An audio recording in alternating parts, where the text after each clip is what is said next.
Welcome to the Positive Pants Podcast. Mindset, motivation and inspiration to help you find your positive pants. It's time to let go of negative thinking, understand why you do what you do and stop the self-sabotage with your host, Fran Excel. Welcome to the show. As always, it's Fran Excel, your resident subconscious success mentor, helping you find your very own pair of positive pants so you can get out of your own way and live a life that you love. If you want to stop self-sabotaging your own success and let go of the stress, then you are in the right place, my friend. Make sure you download your free Stressed to Success guided meditation at bit.ly/stress to success as my little gift to you just for being here. Please do subscribe, share and review. It really, really helps people that need to hear this message find us, and I so appreciate it.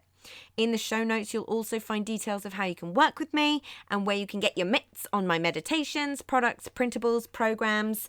You can find it through the link in my bio on Instagram, which is my favorite place to hang out. So please do come join me over there at I'm Fran Excel. Tag me in your takeaways, slide into my DMs. I'm here for it. So that's the formalities over, my love. So let's jump to the content. It may not sound like a big deal at all to skip the reflection piece of the puzzle when you're doing any form of personal growth. You might think, oh, I'll remember that. I'll remember how it felt. I'll remember what I did or how I responded. But I promise you, skipping this step is a mistake. It is incredibly important. Excuse me. Of course, the first part is to have a record. The first reason is because you have a record, right, of where you were at when you started the work. This is one of the reasons I love journaling so much, because it kind of doubles up as your very own personal timeline. And also, when you reflect back, it also serves as kind of a visual, visible interpretation of improvement and all the juicy positive things, right? It's so easy to forget where we've come from, especially when you don't feel like you're exactly where you want to be just yet. And this honestly applies to any area of your life. I've had a few instances just recently where I've reflected on something and been genuinely amazed at where I'm at now. And I really hope that this episode just gives you a nudge to do the same and serves as evidence that if you put the work in, anything really is possible. Now, one of the big things that has happened recently is I've booked to go do something which is wildly out of character. It's absolutely not something that Fran of even 6 months ago would have felt able to do. And even that Fran had done a ton of personal work, right? You know, she wouldn't have even considered being able to do so. So firstly, I'm going on a solo trip. And if you're on my email list, you'll know exactly what I'm talking about.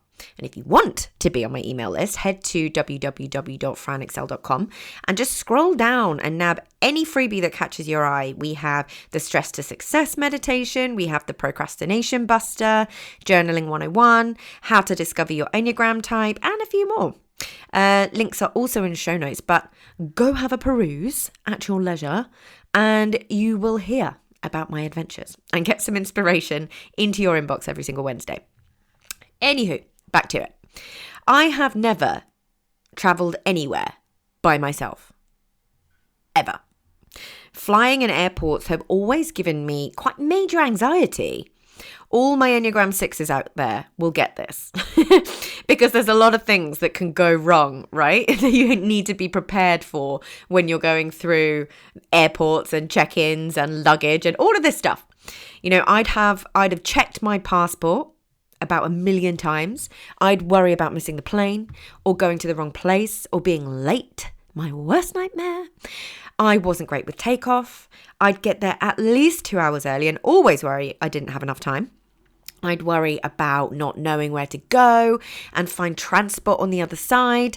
Waiting for my bag to come out on the carousel was sheer torture because I'd always imagined that it was lost, right? And I'd end up stuck there with none of my luggage. But you get the idea. It was painful, but always less so with someone else there. And for a highly independent person, this has always been a bit of a conundrum for me.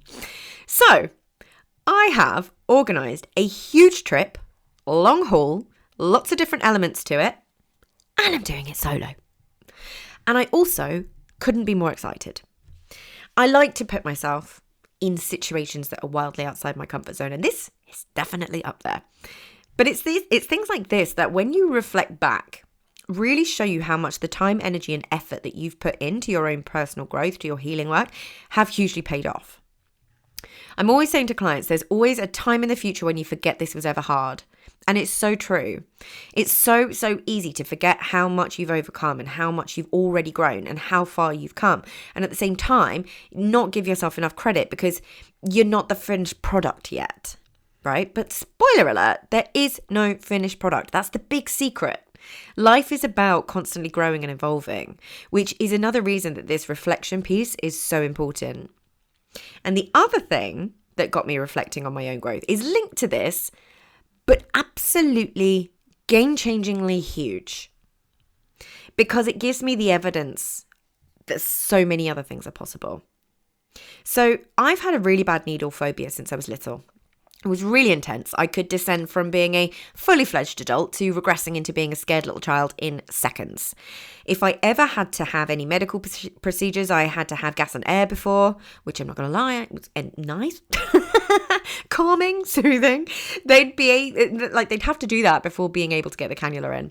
I'd literally be scared of my own hand and cry. And I still cried when I woke up, and I just literally couldn't look at my own hand. I'd put off anything that required blood tests, which is not great.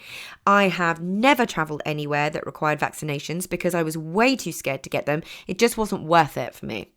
I was missing out on things I really wanted to do because of it. Not great, right?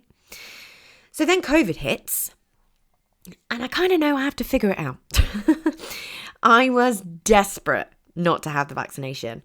I went at the last possible minute, and having to wait in the long queue, building up all the anticipation all the way round, was not pretty by the time I got to the front. So I couldn't avoid dealing with it anymore.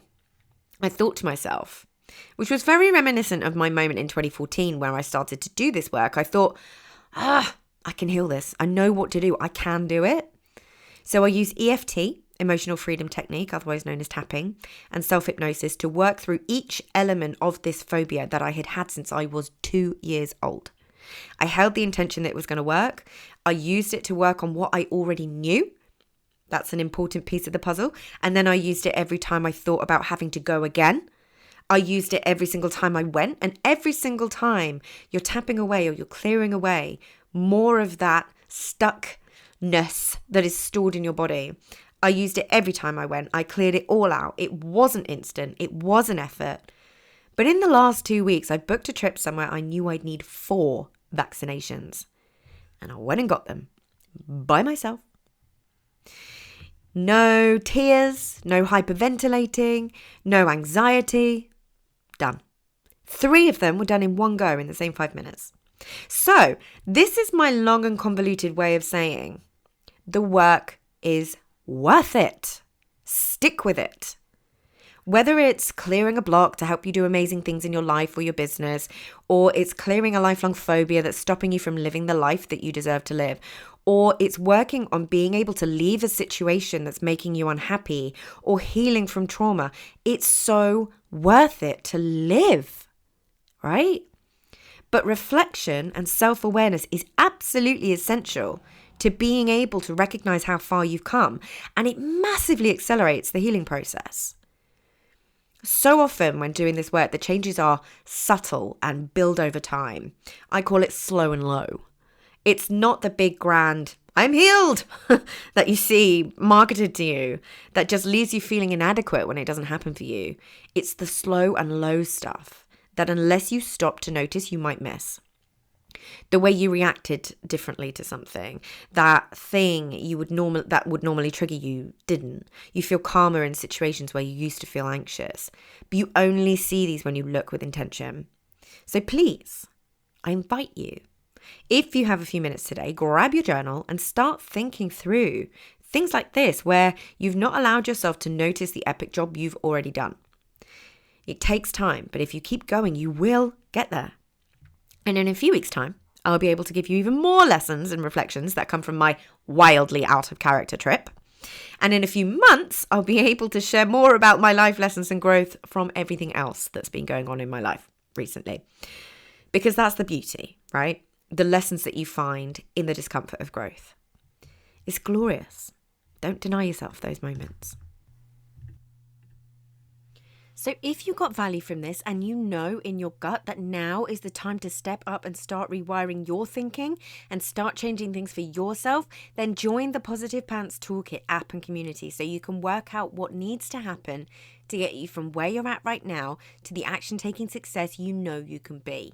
And if you want my eyes and ears on your problems, then I work with people one-on-one and through my programs. You can find all the details to join the toolkit or book in a call in the show notes, the link in my bio on Instagram, and on my website, franexcel.com.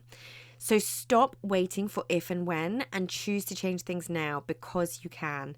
I'm here to believe in you when you don't believe in yourself. And as always, I hope you found this helpful and I'll see you next week. Bye.